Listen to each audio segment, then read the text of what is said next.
Welcome, Ricardo. It's fantastic to have you on the show today. Hi, Katie. Thank you so much for having me. I'm really looking forward for a nice chat today. We both been through strong career transitions, and you also help people I know find their career path and professional path. And you have this method called the path method. I'd be very curious to hear what are a couple of the pillars. Obviously, you don't have to say in huge depths, but just the overview of the path method. What's behind this? Yeah, so it's basically the four pillars are perspective, action, transformation, and harmonize. Actually, transition, pardon. The perspective part is taking stock of what we do, what we did, and the stories we tell ourselves, and also like getting a location point, where are we now? And getting perspective where we want to go. The part of action is creating experiments. These processes of finding what's next can become very intellectual, very theoretical, and I'm very action driven, right? Like anything that you can test as soon as possible, test it. So that's the action part. The transition is once you find an answer where you go next, we often forget the strategy, how to get there. A lot is like, I want it now and I want it now. And the transition can be quite a failure point. So transition and being strategic about it. And harmonize is not that much of a pillar per se. It's always kind of a background, right? Because it's about your relationship to work, your relationship with yourself at work. What does work do for you in your life, and what does it contribute? So how can you harmonize work and life together because they go intertwined? So those are the four pillars. Interesting. Okay, I'm thinking maybe we can do a brief exercise. Why don't you ask me a few questions so I can explore my relationship with my work, and the people listening can then see what work takes place, for them in their life and their heart. I'd be curious to reflect on this myself, and then as we do this, obviously the people listening will also start to reflect. So go on, let's look at Yeah, harmonize. Just a couple, we won't spend too long on this, but just to have a vague idea of this, I think this is interesting. sure. So there is one question that I really love, which is even if it's even if how can let me normally I have a template for that on a PDF.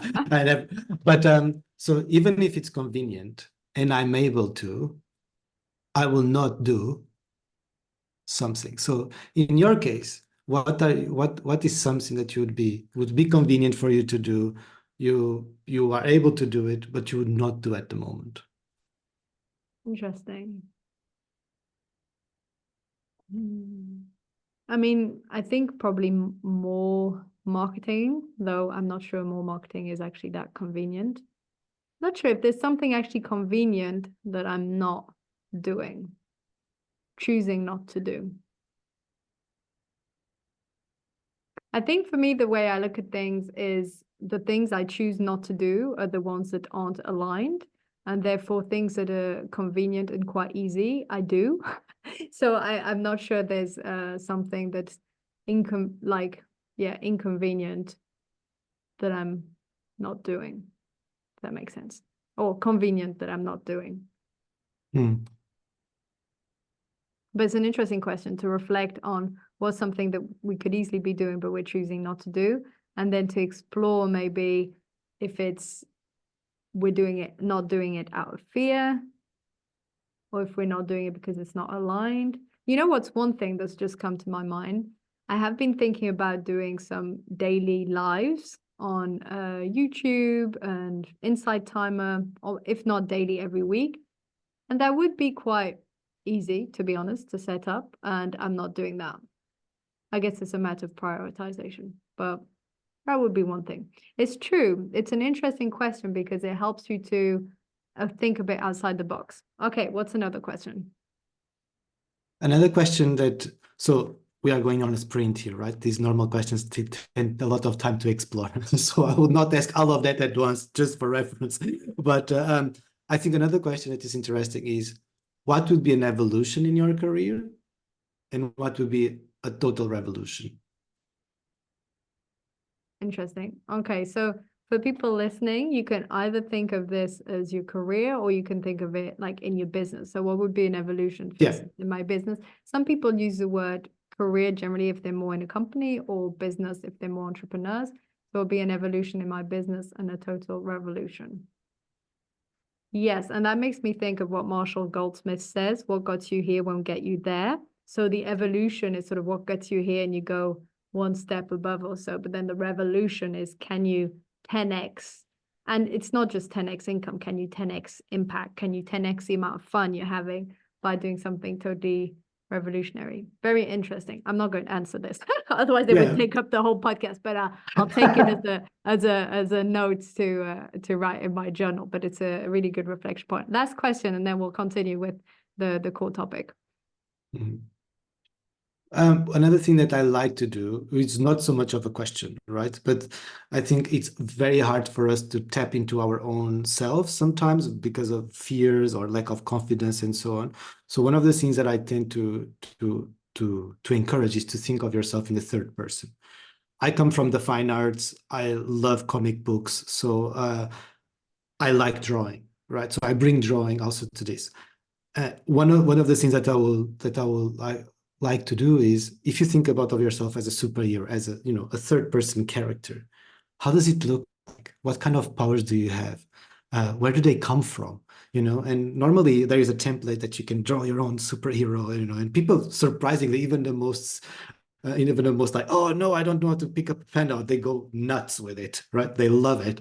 But through the process, and I make them really go through, you need to have half an hour on that, not just 10 minutes, and it's going to be uncomfortable, because you really need to hammer it. So thinking like that can be quite an interesting one. But maybe I jump to you and ask you, what would your superhero look like? Just maybe focus on one superpower. Well, I was thinking focus with the focus B. That's kind of an obvious one, but also quite spontaneous. So I can quite spontaneously. I went to a pitch event recently and I didn't realize people were pitching their ideas. And I thought, oh, this seems fun. Walk in. And then we had to pitch an idea. So on the spot, I came up with an idea and then pitched it in front of the whole group. So I think spontaneity and focus are probably my strengths. But I think this is an interesting exercise, reflecting on your strengths and skills and not just looking at what's missing and the gap. So I like that. This is excellent. Well, thank you, Ricardo, for this mini reflection time. But it was to give people a sense of what's behind this harmonizing. And I think reflecting on the activities you do at work, but also, and that would be a whole other section, but the place the work takes in your life and how you relate to it, I think is something that we don't pause often enough to consider, because after all, most of us spend more time at work than at home. So if we don't know what relationship we have with work, then, it can get a bit in the way somehow, or it can be, it's important. Let's just put it that way. It's important. And I think this comes back to what you were saying with the first pillar around perspective, and where you said being clear on where you're now, but also being clear on maybe where you want to go, and this whole idea of storytelling. So maybe tell us a bit more. Why is storytelling so important? And more specifically, why is it that the stories we tell ourselves have such an important role in our work? Yeah. So we make sense of the world by telling stories, right? I mean, it's a very human thing. And we make sense of ourselves through stories. We tell who we are, who we think we are, how we portray the story. We are always constantly telling stories. But especially at work, we tend to not be too conscious about the stories we are telling, or we focus maybe too much on the facts and the figures. So, and CV based, and this is kind of our story. It's this big mesh of facts. So I've been, both in my personal life and both the work I did, I realized that there is a component of stories that people are telling themselves in how I see my skills, how I see my confidence, and all of that affects what kind of options we open to ourselves. Oh, maybe I don't deserve that job. Or maybe I'm not, I don't open that business. Maybe, you go through that. So for example, I give you an example of my life. I grew up in the family business of businesses, and my narrative was like, I will never have my own business. It's just like, I don't like it. It was too stressful, was too traumatic. And I was not even part of the business, right? So I went till the age of 35, helping other people building their own businesses and products with me. It's like, I'm never touching that. And then I realized that this is a story that I was telling myself, that I was blocking me, while other people like, why don't you do it? I mean, you have all the skills, you have all the power, you have why don't you do it? And I never believed it. So when I jumped into it, I realized the amount of stories and fear that was coming into that. And this is also how I see when I work with people. Oh, I don't deserve that job, or I don't deserve that business. It's all about the stories we tell, all about how we make sense of our identity. That's why it's so important to address storytelling.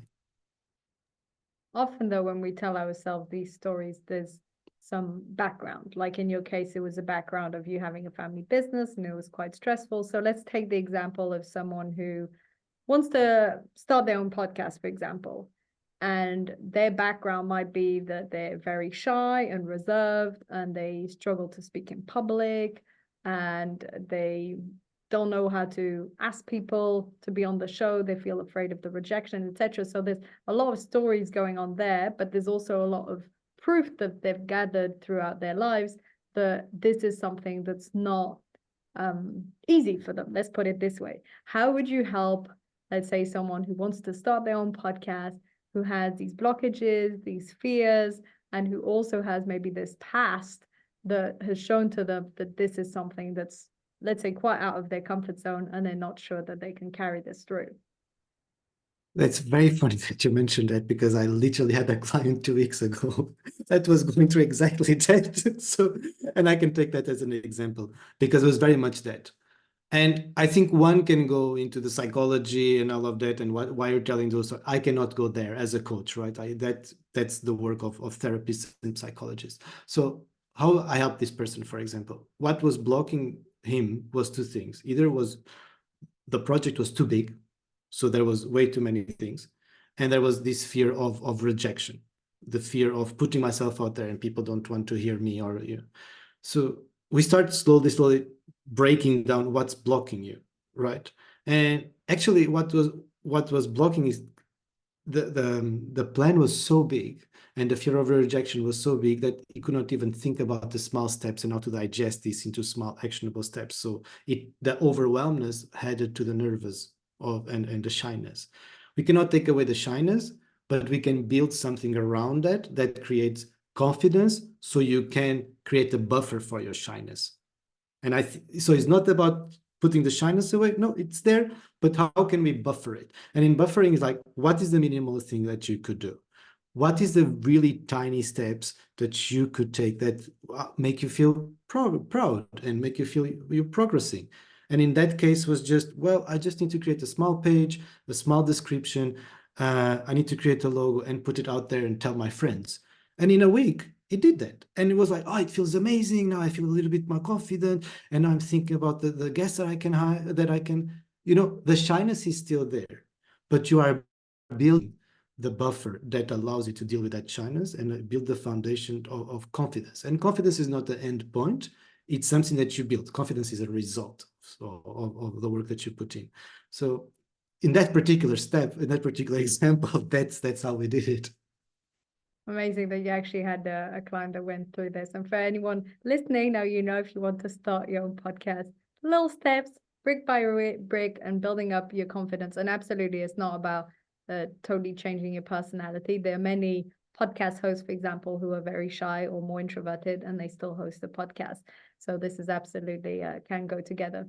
You're talking right now about confidence. That was a great example with the podcast, but overall confidence and self-esteem, though they're slightly different, but both are absolutely fundamental when you're growing a business, starting a business, changing careers, taking on new challenges. What are some of the tools that people can use to increase their self-confidence?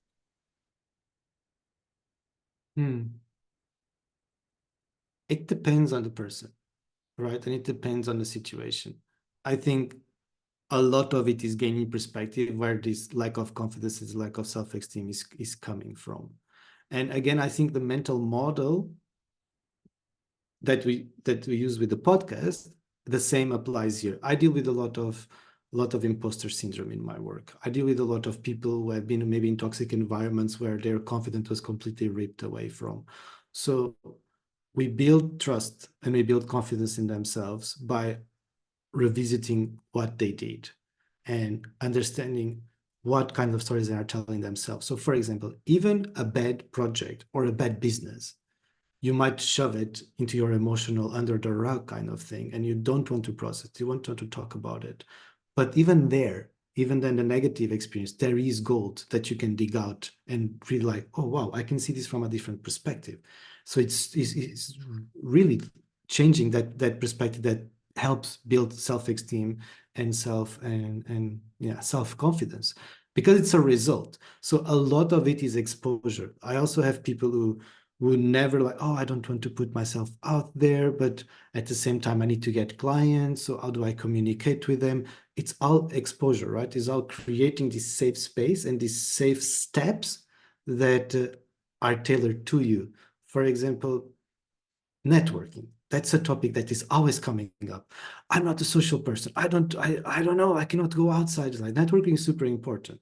And I understand that being an extrovert, I very easily go out and meet people, but I understand that the introverts might not feel the same way. But you just need to find what works for you that creates that confidence. I've worked with introverts, for example, who double their network at home because now they can, oh, I have control of this. The problem is not me, that I have not enough self-confidence to not go to an event. It's just an event is not for me, but there is other ways for me to network. So maybe the problem is not really my self-esteem at times. Maybe the problem is the perception that I have about my self-esteem. Maybe I'm very confident on that. I'm just looking at the wrong side. Does that make sense? Yes, I think that from my experience, I've seen that confidence is linked to self-trust, and that when you take these actions, it builds up that self-trust. And also about monitoring the self-talk, and that can help with managing confidence. But all these things, it's an ecosystem. So it's lots of different things come into play, and then we merge them all together, and then something magical happens. Sometimes it's hard to know which screw that we turned that made it all work, because you're playing on lots of different parameters of the psyche. And yeah, and we can also go through phases in life where we have a bit less self-esteem or confidence, and we're not sure why, and then it goes back up again.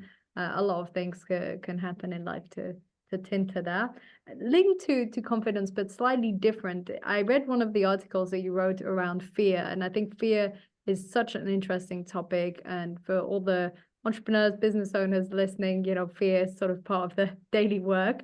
How do you help people, and how do you manage yourself to overcome some of the fears, such as uncertainty, lack of control, financial insecurity, all these sort of fears that come up in business? What are some of the ways that you find to manage them best?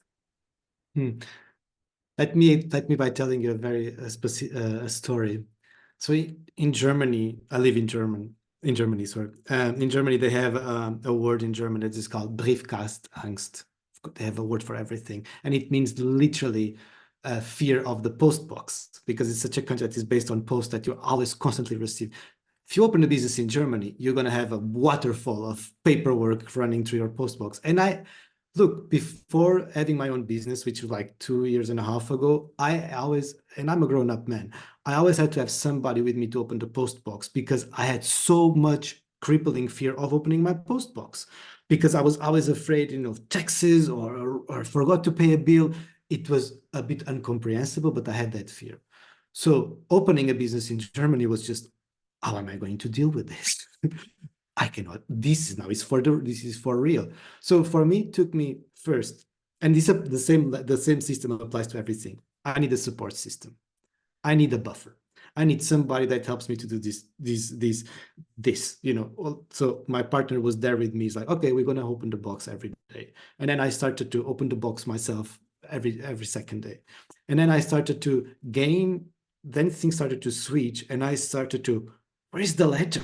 I need the letter, because that's the other point. I understand now why facing this fear is important, because the outcome of facing this fear is way bigger than the fear in itself. So that also helped me to motivate. Okay, I have a support system for now that is not just, continuing my problem, but is just there to support me, almost holding my hand for a certain period. Then was trying to gain perspective of, okay, if I face this, the outcome and the positive outcome is so big that it's worth to face the fear. So I will continue to expose myself. It's like, I don't know, going to the gym or eat healthy in a way, right? And at a certain point, it just became natural. So the same, I try to apply the same systems again. Financial anxiety is the same. I was constantly looking at my bank account. I was constantly looking at the numbers. It was just like, there is three top drugs in the world: sugar, cocaine, and a paycheck. I was totally hooked to my paycheck. So I was just like, I was going to withdrawal, right? So that period was very stressful. So I had to start believing in myself. And that was the self-trust, was like analyzing, like, look, I have these beliefs around money. I have these beliefs around having a business, and this is not contributing positively. I needed to acknowledge where they come from and to say to, I don't know, my hurt child, maybe, hey, it's okay that you feel like that. That's what you lived, but that's not the reality right now. And you have control over this. So it's also making peace with your own stories and your own trauma, sorts of saying. Because we cannot separate our persona and our identity as we are as people from our businesses and our jobs. So this all goes hand in hand. So addressing those things is very important.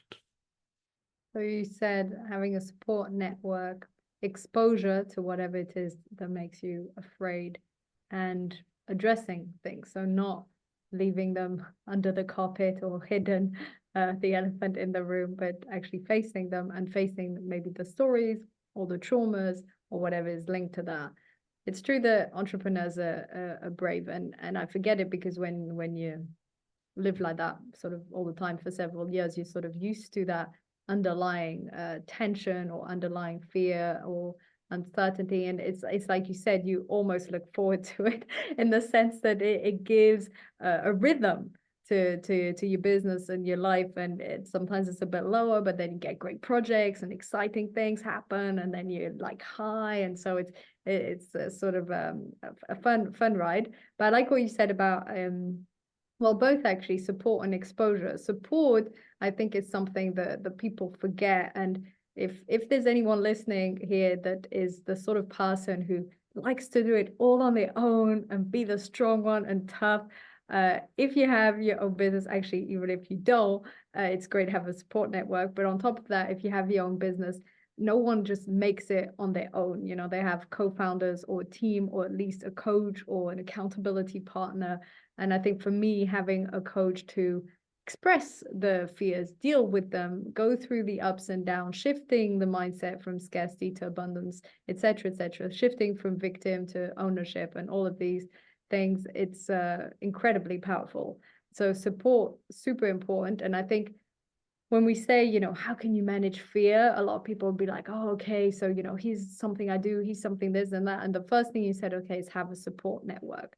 And I thought, yes, this is true that we, and I've read this in an article, it's a lot easier for us to deal with tough situations, uncertainty, some fears, if you're not in it alone. This is just how we're biologically wired. So that makes sense. And then exposure, that's how people break fear. And the more you speak in public, the more comfortable you are with it. There was this woman I knew at Toastmasters who said that she began her public speaking career hiding behind a sheet of paper, trembling from head to foot. And now she's a public speaking coach. And you think, how is this even possible? Exposure, step by step, little by little. So yeah, that's also a fantastic one. And sort of deviating here from the topic of fear, because I read this article again that you wrote that I thought was very interesting, which was the difference between problem solving and action. Can you tell us a bit more about how sometimes we fool ourselves that we're moving forward maybe by taking action, but we're not really solving the root problem? Yeah, it's very easy to get ourselves busy. And busy is also a way of avoidance. Action gives us a fake sense of purpose, or not purpose, a fake sense of progress. And sometimes we are making progress in the wrong direction, or we are not making progress at all. I saw that so much in companies that then it became so clear also on individuals. Like how many companies are out there that are not doing the right thing? They are keep doing the wrong actions, while the problem is just right in front of them, what needs to be addressed, right? And if we enter in this wave of having your own business, for example, let's put it like that, having your own business, and you can do a lot of problem solving and you can do a lot of action. Let's say, well, I need to increase my revenue, or I need to, let's say, increase my revenue. Do you really need to increase your revenue, or is that coming from a place of fear? Is that coming from a place of financial anxiety?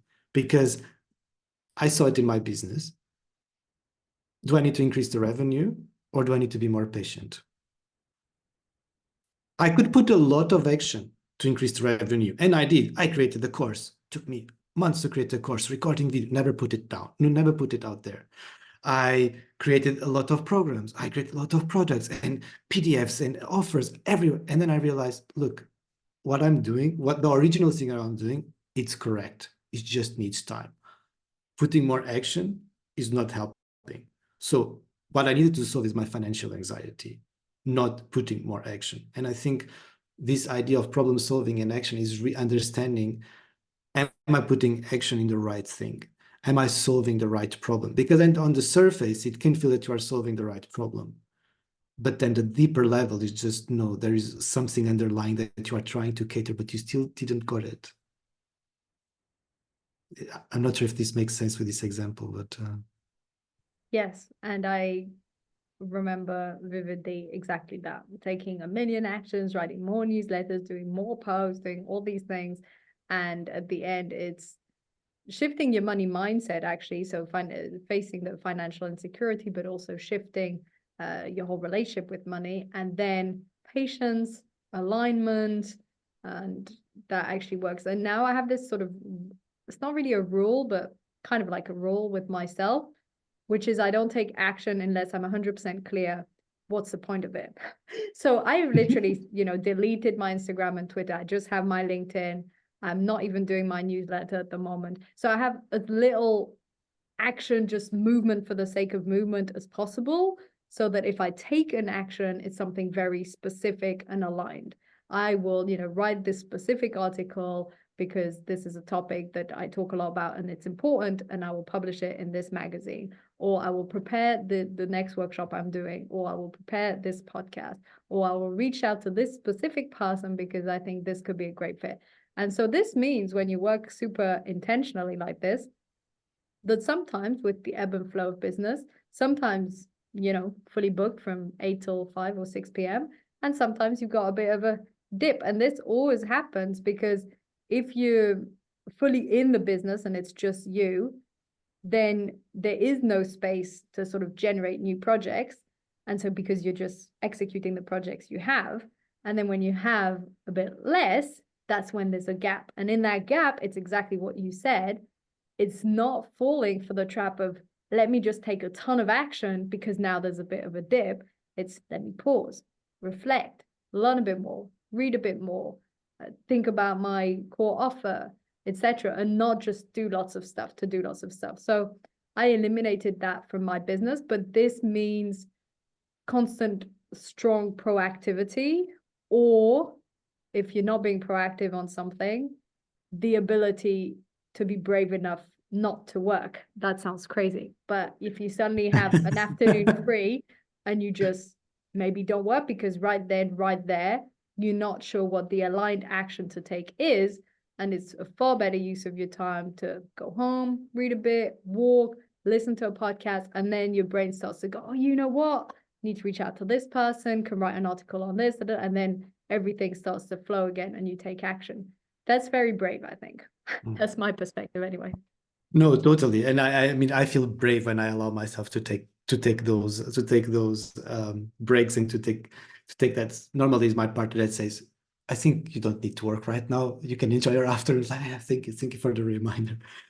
But I try also to include two things. I learned the hard way how to include two things that help me to address that. So one thing is I can show you, I have it here. This is my task manager. I work on paper and then I have a stamp that says done. Do you know why? It feels very ridiculous, but I need to write this like every second day. I need to write a whole page again. But in this process of writing this whole page again with all my backlog, I go, this is not really needed. Off. I don't collect them. I don't have a long backlog of Trello's cards. No, if it's not worth it, and I go, no, gone. It's out of sight, out of mind. I don't have this tendency. Maybe this I can pick up that. No, this is not a gyro board. So that's one. The second one is the last months I try to include a strategy week. I call it a strategy week. Is more than that. Is a week where I also produce only content, but is also a week where I actually sit down with myself. What am I doing wrong? What am I doing right? What are the topics that surfaced in with my clients? How do I feel? And this mandatory week where I stop. I mean, I don't stop working, but I stop having consultations. I stop having people work with people. It gives me the space to really register where I am, to really be intentional about where I put my time and energy. And that helps to not doing things that are not truly worth doing or just doing just for the sake of it. Yes. And for everyone listening, I'd invite you to look at the actions you've taken this week or the actions you've taken this month and ask yourself, which ones did you just do for the sake of it, or because you think you should, or because someone told you you had to, versus which ones were truly aligned and that's how you wanted to spend your time and energy. And this is a very good exercise.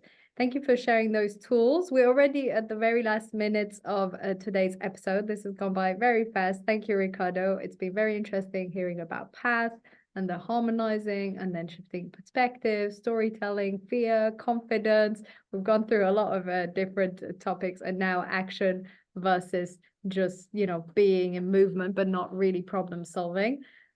What do you want to leave the audience with? What are your last few words for today? Thank you so much for having me here, Katie. It's been a pleasure. What do I want to leave? I think take stock of where you are. I think that's very important at wherever we are in our careers, in our business journeys. It doesn't matter. Take stock. I think one of the things that I have learned throughout my career, I don't want to be too late to ask certain questions. And I think there are questions that comes when we are retired because we shove it, because we avoid it. It's better to confront your fear straight on. It hurts, but it always pays off because the bill will always come in the end if you don't do it. So take stock of where you are. Take stock if you are heading into the right direction. And yes, because I love stories, take stock of what stories are you telling yourself. Yes, that reminds me, you also have a gift, right? For the storytelling pack that I can put in the links, right? Yeah, so I developed the storytelling kit for your career storytelling. Comes with a webinar. It's for free. It's just 5 canvases that you can use to address. You can create your own superhero, which is always fun. So you can put in the fridge, in the door of the fridge.